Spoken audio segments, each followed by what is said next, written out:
This is Danny Flexant here for SecondsOut. Delighted to be joined by the voice of Matchroom Boxing and DAZN, David Diamante. How are you? I'm doing great. Nice to see you, Danny. Hope you had a good trip over here to Abu Dhabi. Big fight week, and yeah, we're ready to go. We're doing a little. I guess this is an open workout here in the Yas Island Mall. Pretty cool stuff. And you know this region pretty well. This is obviously a bit of a breakthrough for Matchroom, coming to Abu Dhabi for the first time. What do you make of it, and how can it help promote boxing in the region? Well, I have been through UAE before. I've been to Dubai. I've been also to Abu Dhabi before, but this is the first event I've ever done here. And, you know, they're making a big push with, you know, all the NBA, F1. There's all kinds of stuff here. There's the Ferrari world. There's the Disney park, or the Walt Disney Park. Warner Brothers. So everything's here. And, yeah, I mean, it's a big push. I think that this region, whether it's Saudi, whether it's Dubai, whether it's Abu Dhabi, they really want to bring, you know, big-time entertainment to the region, and it's starting to become a hub. Hugely intriguing fight, top of the bill. Dimitri Bivol coming off that great win over Canelo, but has a very different type of opponent in Zurdo Ramirez. Tricky defense for him. Could be a banana skin. Oh, no doubt. Bro, undefeated fighter. With power. I mean, this is a great fight. He's a true 175, you know, pounder. You know, it's where he campaigns at now, even though he did win the title at super middle. But yeah, this is a great fight. I can't wait. And obviously, the winner of this either gets Canelo, which would be very interesting if it was Zurdo, or Beterbiev. And I think, look, the landscape at 175 is really great. So some great fights there. We've got a couple of Brits on the bill, or actually three, including Campbell Hatton. But out of the two in title action, who do you think has got the tougher challenge between Zelfa Barrett and Chantel Cameron? Okay, these are all great fights. And I just want to say, I mean, look, everyone's kind of jocking women's boxing right now, but there's a reason. I mean, this is one of those fights that we've been wanting to see. I cannot wait, and I can't call it. This is a really tough fight. Cameron, McCaskill, I mean, so much on the line, undisputed super lightweight title. It's just a great fight. I mean, both girls are coming to win, obviously. Everything's on the line. This is a great fight. I mean, it's a great fight.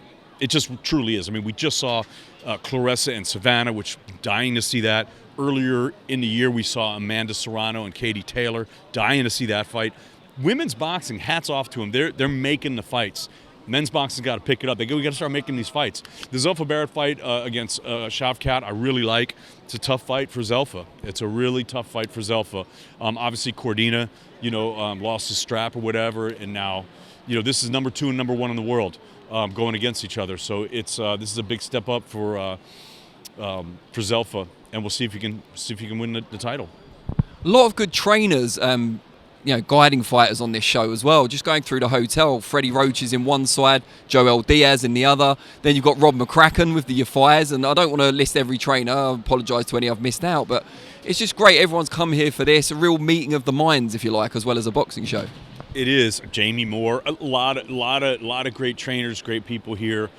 But it's kind of like that on big fight weeks, right? And that's one of the things that makes it so special. That's one of the things that made it really special during the pandemic. Not to say I want to go back there, but when we were all locked into a bubble, you know, you spend a lot of time together. A lot of times during fight week, you know, people are out doing different stuff. But look, we all a lot of times have meals together. We see each other. So definitely a meeting of the minds. There's a lot of talent here in Abu Dhabi this week.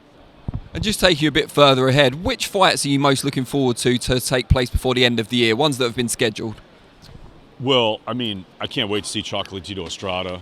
You know, in a couple of weeks we'll be in Cleveland, Ohio for Montana Love. I really want to see how Montana does his homecoming. You know, I mean, he had kind of a lackluster showing in Vegas, and I think he really wants to make a statement. And I think he's a very talented fighter, so it's going to be great to see him back in action.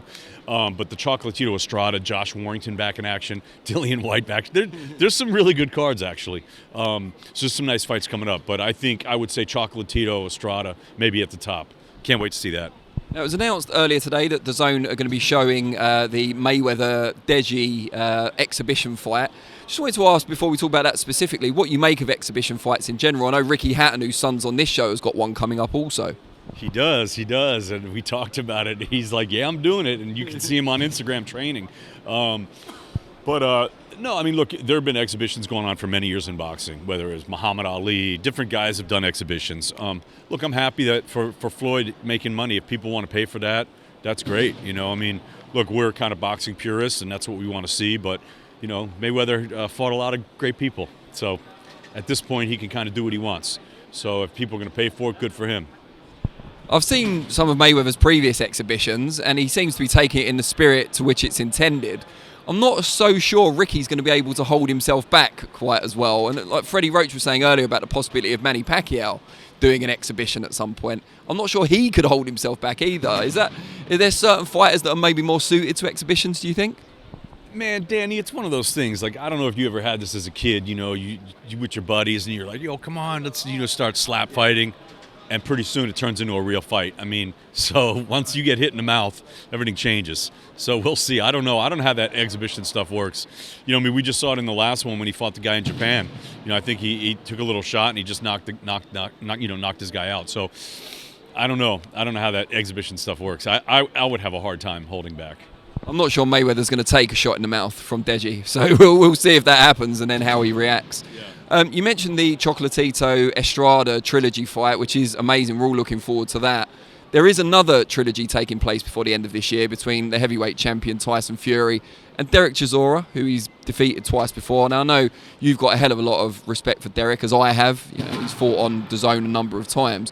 What do you make of them going at it for a third time? Look, I'm happy for Dereck. He's making a payday, and, Dereck's a tough customer.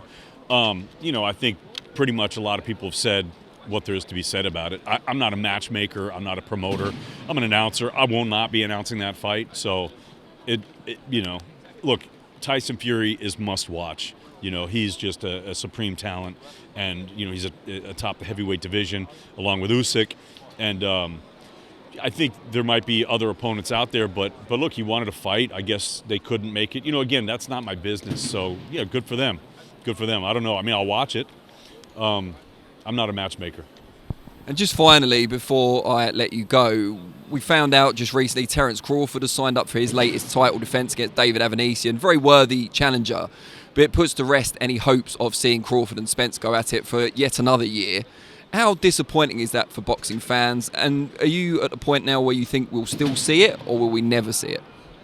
It's interesting. I just think boxing doesn't do itself any favors, and this is one of those examples. And like I was talking about earlier in this interview about Clarissa and Savannah and Amanda and Katie, and now we've got Chantel and Jessica going at it. The women's boxing, they're making those fights, and you see what happens in the sport. It's really progressing the sport, and it's becoming a lot more popular. These guys have to do that, and everyone wants to see that fight. I don't know what the roadblock is there. Again, I'm not a promoter.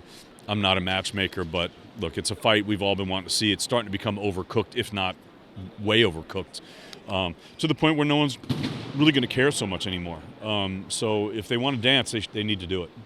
Brilliant. David, always a pleasure. And, yeah, look forward to hearing you announce the workouts. Danny, thanks so much.